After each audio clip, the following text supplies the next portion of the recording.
ये मेरा second blog है और आज मैं चाय बनाने वाली हूँ।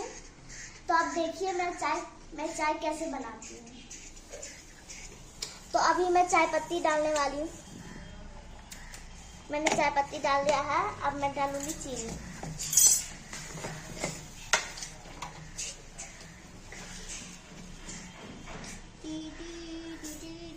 मैंने चीनी भी डाल दिया है। नहीं हो गया है।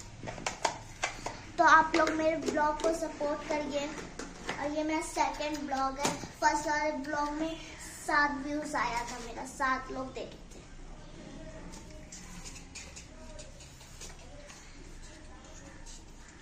हेलो गाइस, तो मेरा चाय बन गया है,